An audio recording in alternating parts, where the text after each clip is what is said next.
नमस्कार छात्रों, मैं विष्णुचंद गौड़ पुनः आपके समक्ष जैन दर्शन से संबंधित एक और टॉपिक शादवाद को यहाँ प्रस्तुत कर रहा हूँ।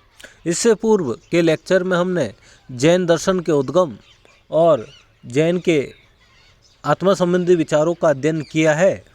अब हम जैन दर्शन के एक और सिद्धांत जिसे शादवाद कहा जाता है उसका अध्ययन यहाँ करेंगे।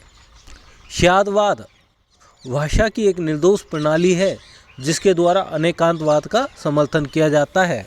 तो छात्रों, इससे पूर्व हम जैन दर्शन के अनेकांतवाद का अध्ययन कर चुके हैं और हमने वहाँ पर अध्ययन किया था कि अनेकांतवाद वह जैन दर्शन संबंधी दार्शनिक सिद्धांत है जो यह मानता है कि विश्व में सत्य के अनेक पक्ष हो सकते हैं।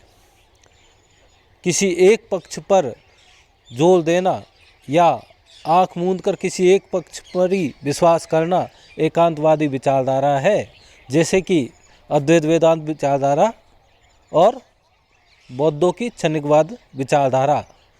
बौद्धों का क्षणिकवाद यह मानता है कि विश्व में प्रत्येक वस्तु का अस्तित्व क्षणभर ही रहता है, जबकि अद्वैत वेदांत यह मानती है कि यह समस्त संसार एक ही का आभास है, अर्थात इस विश्व के मूल में एक ही परम सत्ता है। जैन दर्शन इन दोनों एकांतवादी विचारधाराओं का खंडन कर अनेकांतवादी विचारधारा या अनेकांतवादी सिद्धांत की स्थापना करता है।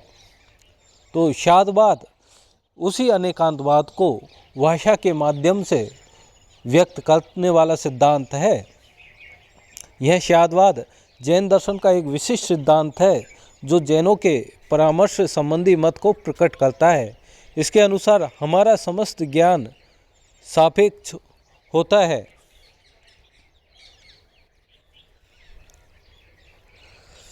अर्थात कोई भी ज्ञान पूर्णतः निरपेक्ष नहीं हो सकता। पूर्णतः निरपेक्ष ज्ञान तो केवली अथवा जिसने मोक्ष प्राप्त कर लिया है उसी का ज्ञान हो सकता है। जो साधारण मनुष्य है उन सब का ज्ञान सापेक्षतया ही सत्य होता है। इसका कारण है कि विश्व की अनेक वस्तुओं का ज्ञान और इनमें से भी प्रत्येक वस्तु में विद्यमान अनेक धर्मों का ज्ञान साधारण मनुष्य एक समय में नहीं कर सकता। अर्थात इस संसार में इतनी अनंत वस्तुएं है कि मनुष्य न तो उन सब अनंत वस्तुओं को जान पाए और हर वस्तु में भी इतने गुण है कि मनुष्य उसका भी अभी तक पूर्ण ज्ञान प्राप्त नहीं कर पाया है।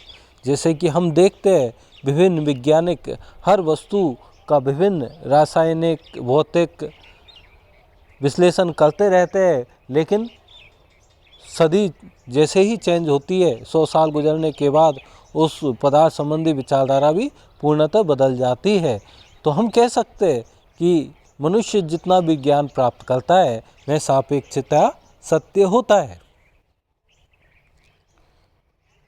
वस्तुओं और उनके अनंत धर्मों का अपरोक्ष ज्ञान केवली को ही केवल ज्ञान द्वारा होता है। साधारण मनुष्य का ज्ञान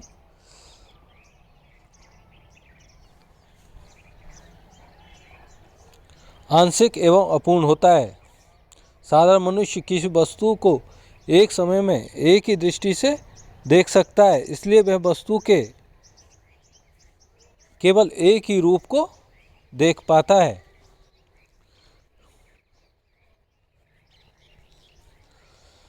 साधारण मनुष्य का जो आंशिक और अपूर्ण ज्ञान होता है उसे जैन दर्शन में एक विशेष शब्द कहा गया है, न।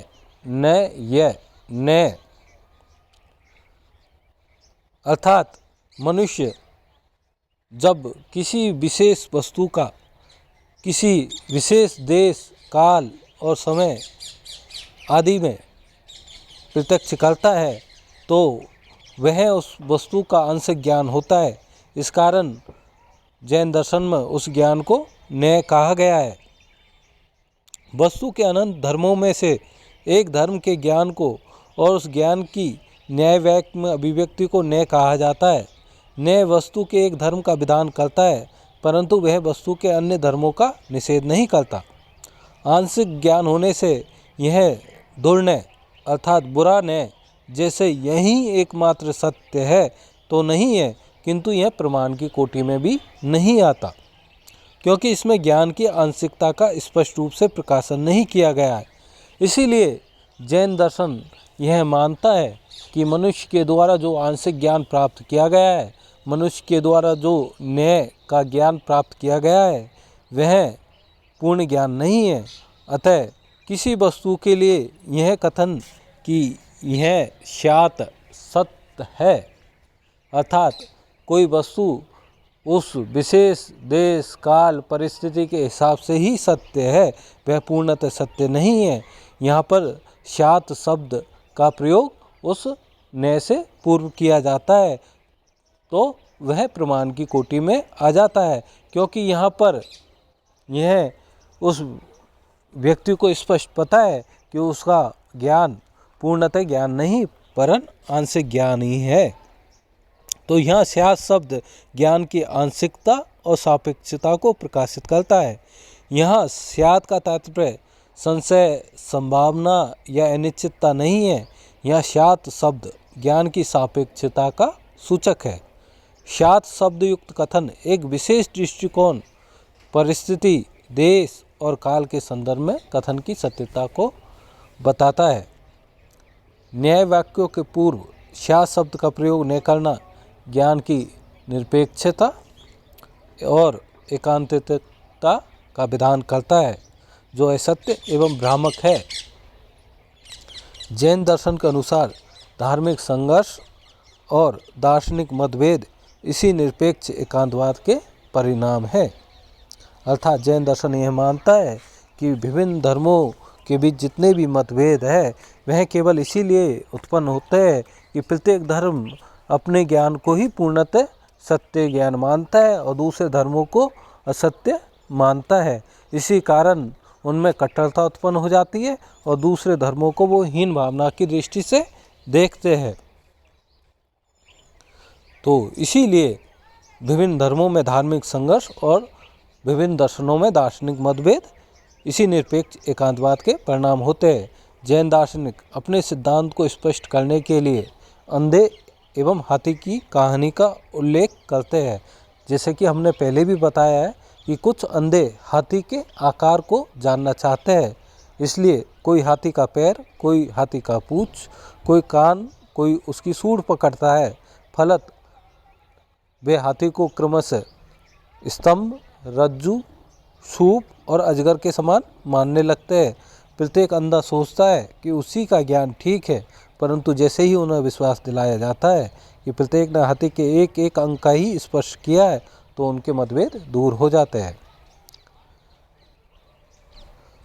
इसीलिए दार्शनिकों के बीच भी मतभेद इसलिए होते हैं कि वह किसी विषय को भिन्न भिन्न दृष्टि से देखते हैं और उसे ही एकांतिक रूप से सत्य मानने लगते हैं। तो छात्रों, हमने यहाँ पर जैन दर्शन के स्याद्वाद का प्रारंभिक परिचय प्राप्त किया। जैन मत का यह स्याद्वाद एक प्रकार का वस्तुवादी मत है, अर्थात जैन दर्शन के अनुसार धर्म मन आश्रित, मन के प्रत्यय या मन द्वारा संरक्षित नहीं, बल्कि वे वस्तु के वास्तविक धर्म हैं, वे वस्तुनिष्ठ है। जैनों का यह स्याद्वाद वस्तुवादी सापेक्षतावादी होने के साथ साथ वस्तुवादी बहुलवादी भी है। इसके अनुसार वस्तु के अनंत धर्म हैं जो वस्तुनिष्ठ है और मानवीय ज्ञान इन्हीं वस्तुओं के धर्मों के सापेक्ष होता है। तो हमने यहाँ अनेकांतवाद और स्याद्वाद इन दोनों के परिचय को थोड़ा बहुत प्राप्त किया है। हम इससे अगले लेक्चर में अनेकांतवाद और स्याद्वाद के मत के संबंध को स्पष्ट करेंगे। धन्यवाद छात्रों। अब हम अगले लेक्चर में पुनः मिलते हैं।